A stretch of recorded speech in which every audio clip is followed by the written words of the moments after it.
जय बोलो देवादिदेव 1008 श्री भगवान महावीर स्वामी की, अहिंसा परमो धर्म की, परम पूज आचार्य गुरुवर श्री विद्यासागर जी महाराज की, आचार्य समय सागर जी महाराज की, परम पूज्य मुनि श्री 108 प्रमाण सागर जी महाराज की, मुनि श्री 108 निर्वेद सागर जी महाराज की।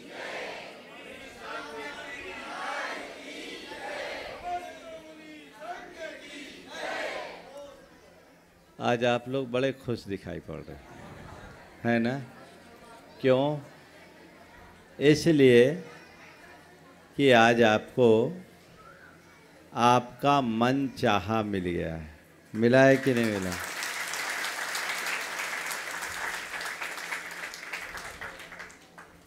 और जब हमें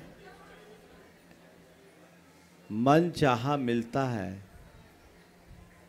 तो खुशी स्वाभाविक है। मैं समझता हूँ यदि हम अपने जीवन में जो कुछ मिला है उसकी समीक्षा करना शुरू कर दें तो हम हर पल खुश रह सकते हैं। लोग एक सवाल करते हैं कि हम खुश कैसे रहें। मैं उत्तर देता हूँ, तुम्हारे पास जो मिला है उसको पसंद करना शुरू कर दो, तुम हमेशा खुश रहोगे। हमारी नाखुशी या दुख का मूल कारण यही है कि हमें जो मिला है वो पसंद नहीं है और जो पसंद है वो मिलता नहीं है। गुरुदेव बड़े साधारण शब्दों में कहते हैं, जो पाता है सो भाता नहीं, जो पाता है सो भाता नहीं, और जो भाता है सो पाता नहीं। जो पाता है सो भाता नहीं, जो भाता है सो पाता नहीं, इसीलिए सुख साता नहीं। सारा सार इसमें आ गया है।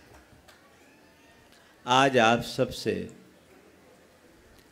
4 सवाल दे रहा हूं जिसका उत्तर आपको अपने अंदर खोजना है। पहला सवाल, क्या मिला? क्या है सवाल? क्या मिला? हिसाब लगाओ, तुम्हारे पास क्या क्या है, क्या क्या मिला है। कभी हिसाब लगाया? लगाया होगा तो ये लगाया होगा, मेरे पास कितना धन है, मेरे पास कितनी संपत्ति है, ये भी एक उपलब्धि है। लेकिन अगर मेरी दृष्टि से देखोगे तो तुम्हारा जीवन भाग्यशाली लोगों में शुमार होगा। इस पूरे प्राणी जगत के सबसे भाग्यशाली प्राणियों में आप हो। क्या मिला? सबसे पहला उत्तर, नर भव मिला। क्या मिला? ये कोई सामान्य बात है? बोलो। संसार में अनंत प्राणी तो एकेंद्रीय हैं, असंख्य कीड़े मकोड़े आदि विकलेंद्रीय हैं, और असंख्य पशु पक्षी आदि मूक प्राणी हैं। नरक और स्वर्ग तो छोड़ दो, मनुष्य कितने हैं गिनती के? इन सब में अपने आप को भाग्यशाली मानो कि मुझे नर भव मिला। बोलो, ये सामान्य बात है क्या? थोड़ी देर कल्पना करो, पेड़ पौधे बने होते तो तुम्हारा क्या होता? कीड़े मकोड़े की तरह तुम जन्मे होते तो तुम्हारा क्या होता? पशु पक्षी बन करके पैदा हुए होते तो तुम्हारा क्या होता, और नरकों में सड़ रहे होते तो तुम्हारा क्या होता। तो क्या मिला, जोर से बोलो, नरभव मिला। है भाग्यशाली। और केवल नरभव नहीं मिला, नरभव के साथ जैन कुल मिला। वहाँ थोड़ी बाद में आएंगे। नरभव मिला, उसके बाद अच्छा शरीर मिला। क्या मिला? यदि दिव्यांग होते, विकृतांग होते, अपंग अपाहिज बन के जन्मे होते, बहुत से ऐसे भी प्राणी हैं, हो सकते हैं कि नहीं, अनेक दिखते होंगे। हो सकता है किसी के घर में भी ऐसे बच्चे हो, कोई मूक है, कोई बधिर है, कोई अपंग है, ऐसे भी बच्चे हैं। वैसे भी बहुत सारे मनुष्य हैं जो अपना कुछ भी कार्य करने में सक्षम नहीं हैं, जन्म से पराश्रित हैं। तुम तो वैसे नहीं हो। तो क्या मिला? स्वस्थ शरीर मिला। मिला? भाग्यशाली हो कि नहीं? सराहो अपने भाग्य को।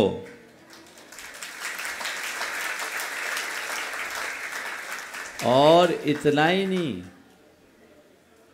अभी हिसाब लगाओगे तो लगेगा तुमसे बड़ा शहंशाह इस धरती पर कोई नहीं है। मेरे हिसाब से देखो, तीसरे क्रम में अच्छी बुद्धि मिली।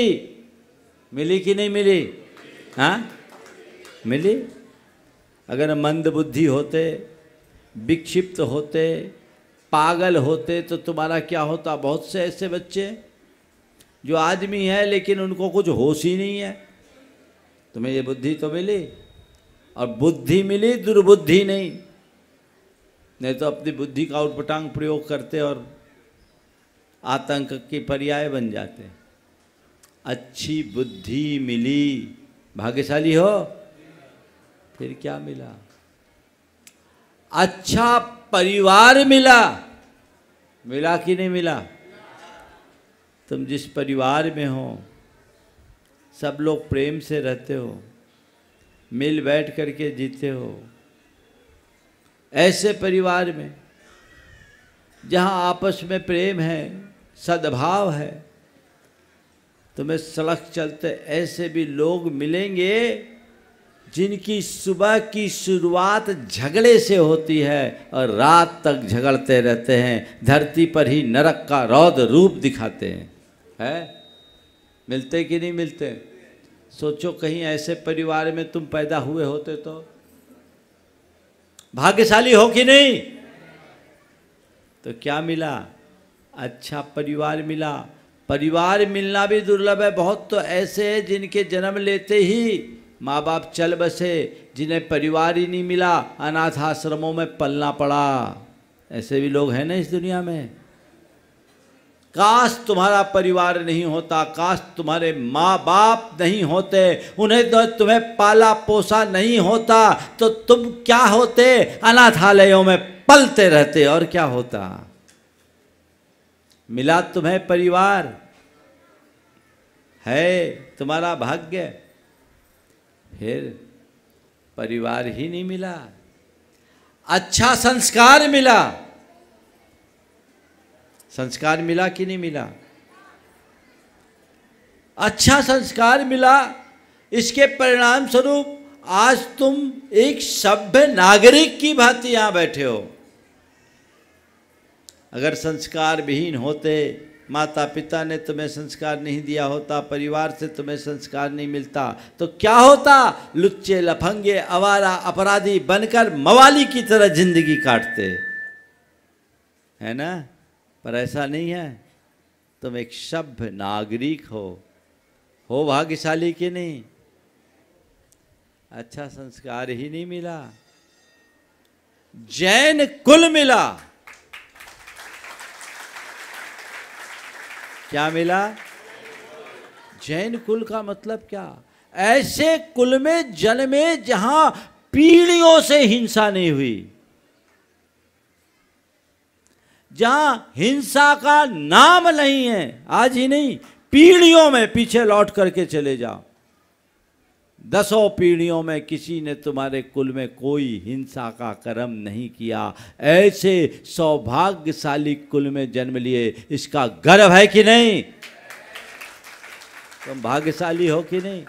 कहीं ऐसे कुल में पैदा हुए होते जहाँ सुबह की शुरुआत हिंसा से होती तो क्या होता? भाग्यशाली हो।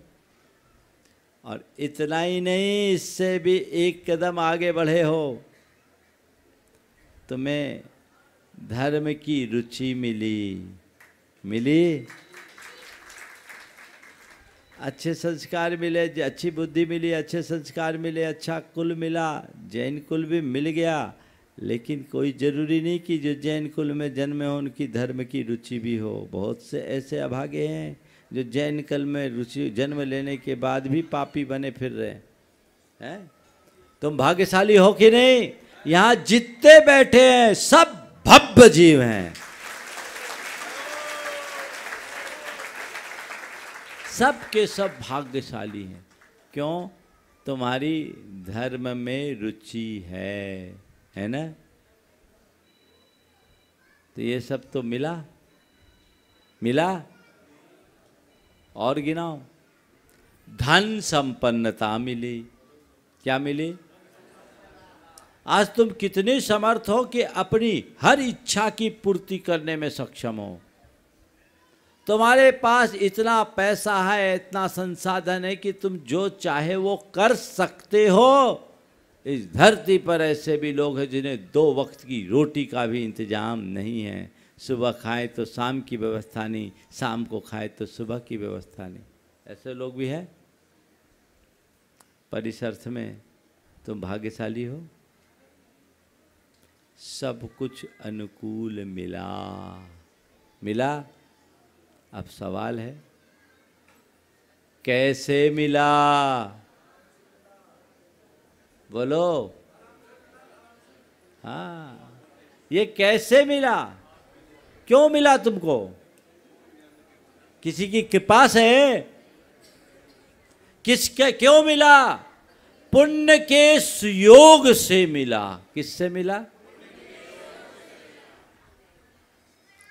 तुम सबका पिछला पुण्य प्रबल है, इसलिए ये सब मिल गया।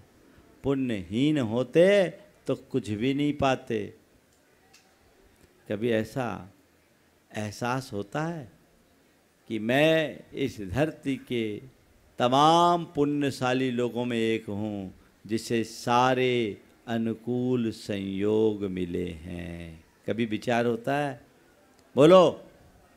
शायद नहीं किया होगा। ये विचार करो।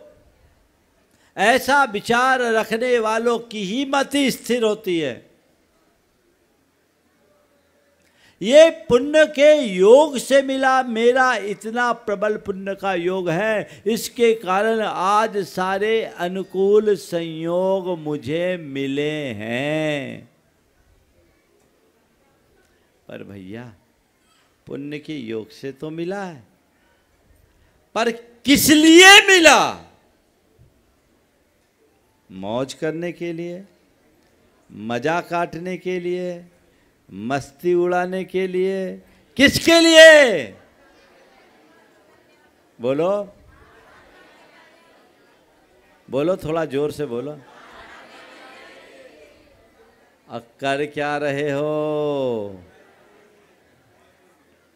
मिला किसके लिए और कर किस क्या रहे हो? बस इतना ही समझना है। ये सारे अनुकूल संयोग तुम्हें मिले हैं, इसका प्रयोग क्या कर रहे हो? किस लिए मिला? अपने जीवन के उद्धार के लिए मिला, पुण्य से पुण्य को बढ़ाने के लिए मिला, अपने जीवन को पवित्र बनाने के लिए मिला। लेकिन तुम कर क्या रहे हो? भूल गए। नोधत्तम किल मानुसंबरमिदं पुत्राय मित्राय व नोधत्तम किल मानुसंबरमिदं लाभाय लक्ष्मीस्तथा नोधत्तम किल मानुसंबरमिदं चित्ताभिरामास्त्रिये किंतु आत्मोद्धरणाय जन्म जलधेर धत्तम वरम मानुषम। ये जीवन किस लिए मिला? रमणियों में रमने के लिए? बोला नहीं। परिवार पुत्रों से घिरे रहने के लिए? बोले ये भी नहीं। धन पैसा कमाने के लिए? बोला नहीं। किसके लिए? अपनी आत्मा के उद्धार के लिए मिला है। तो मैं सबका तो ध्यान है, पर जिसके लिए मिला उसको भूल रहे हो। पुण्य से मिला है तो पुण्य को बचाओ, ताकि आगे भी ये परिपाटी बनी रहे। क्या चाहते हो बोलो?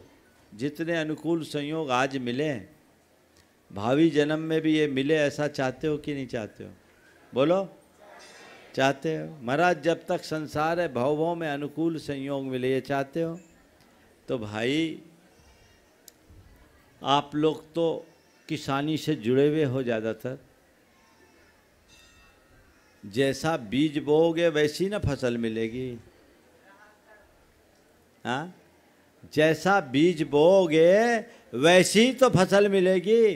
तो तुम चाहते हो पुण्य की फसल, चाहते हो कि नहीं? और बीज बो रहे हो पाप के, तो क्या होगा? मिला है पुण्य की वृद्धि के लिए और लगे हो पाप के चक्कर में।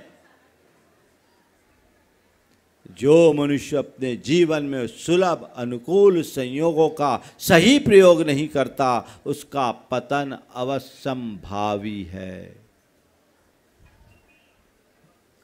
इनका भरोसा मत करना। आज तुम्हारे पास पुण्य है, सब ठाट बाट है, हो सकता अगले पल पाप का ऐसा प्रकोप आए कि ठाट बाट मिटे और तुम फुटपाथ पर आ जाओ। कोई भरोसा नहीं। ये तो खेल है। इस खेल को समझिए और अपने जीवन की दिशा को सुनिश्चित कीजिए। जिसके लिए मुझे मिला है मुझे वही करना है। यदि वैसा नहीं करूंगा तो फिर मेरा पतन अवश्यंभावी है। फिर मुझे भव भव में फिरना पड़ेगा। किस लिए मिला? जिसके लिए मिला वो काम करो, नहीं तो बुरा हाल है।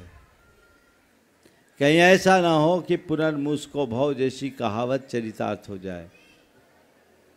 पंचतंत्र की एक बड़ी पुरानी कहानी है। एक संत ध्यान में निमग्न थे। उनके पास एक चूहा आया घबराया हुआ और बड़ी घबराहट के साथ कहा, गुरुदेव बचाओ बचाओ बचाओ। संत करुणाशील थे। उन्होंने आंखें खोली, देखा चूहा घबराया हुआ है, बचाने की गुहार कर रहा है। संत ने पूछा क्या चाहिए, क्या चाहिए, क्या बात है? बोले वो बिल्ली मेरे पीछे लगी है, आप बचाइए, मेरी रक्षा कीजिए। तुझे बिल्ली से भय है, जा मार जारो भव, बिल्ली बन जाओ। कहते उन्हें वचन सिद्धि थी।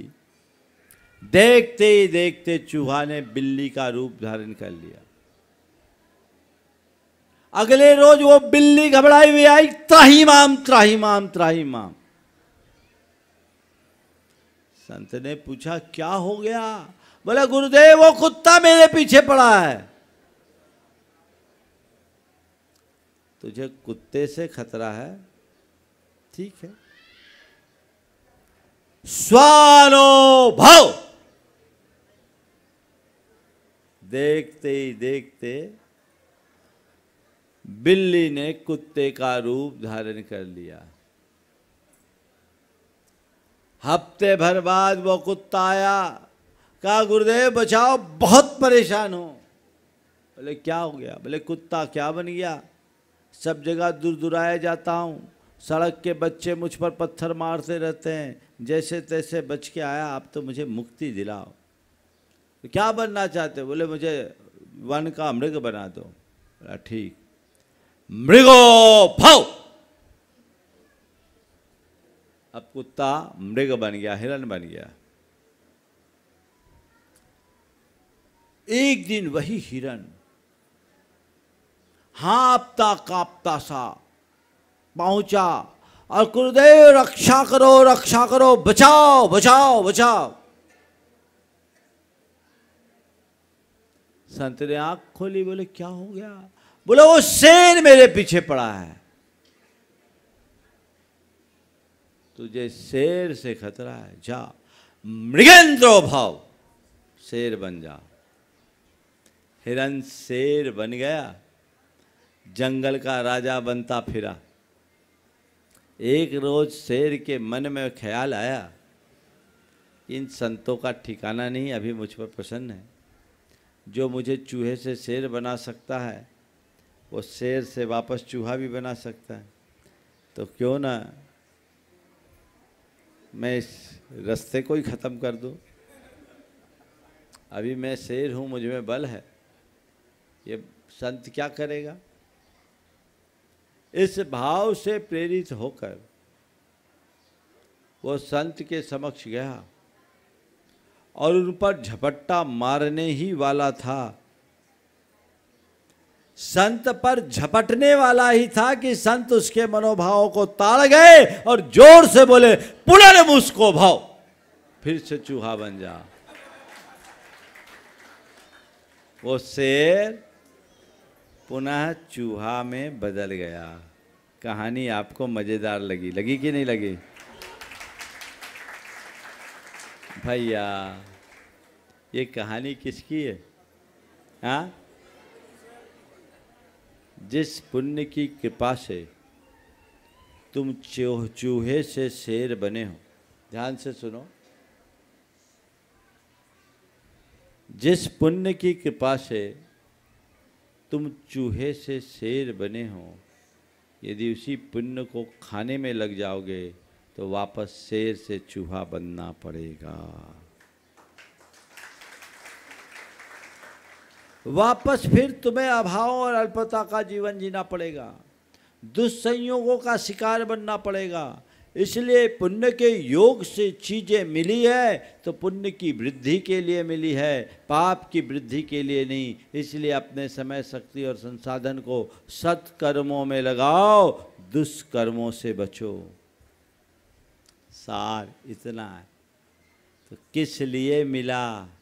अच्छा करने के लिए मिला, अच्छा बनने के लिए मिला। बुरा करोगे, बुरा बनोगे, पतन अवश्यम भावी है। बस अपनी समीक्षा कीजिए। जीवन का कोई ठिकाना नहीं। तुम सोचो कि ठीक है अभी तो सब चल रहा है, महाराज जो कह रहे बातें तो सही कह रहे हैं, गलत कब कहते हैं? कहते हैं क्या? सही कह रहे हैं, तो फिर मानते क्यों नहीं? मानेंगे थोड़ा बुढ़ापा हो जाए तब, अभी तो सब चलने दो। आज के समय में तुम बुढ़ापा देख पाओगे इसकी कोई गारंटी नहीं है क्या? कोविड के बाद तो कई जवान चले गए, कब किसकी कौन सी सांस उसकी आखिरी सांस बन जाए कोई नहीं जानता। एक श्वास का भी विश्वास नहीं है। इस सच्चाई को समझिए और अपने जीवन की दिशा तय कर लीजिए। करना है, जो करने योग्य है वो कर लें। गुरुदेव कहते हैं मरना हो तो मर जा, पर जीते जी कुछ कर जा। मरना हो तो मर जा, पर जीते जी कुछ कर जा, अन्यथा कर जा तो मत कर जा। अगर अच्छा करोगे तो तुम ऋण उतारोगे और अच्छा नहीं करोगे तो अपने ऊपर कर्जा चढ़ाओगे। अपने आत्मा के पतन से हमें बचना है और उस दिशा में अपने आप को आगे बढ़ाने का यत्न करना है। ऐसा यत्न, ऐसा प्रयत्न यदि निरंतर बने रहे तो हमारा जीवन धन्य हो सकेगा। बोलिए परम पूज आचार्य गुरुवर श्री विद्यासागर जी महाराज।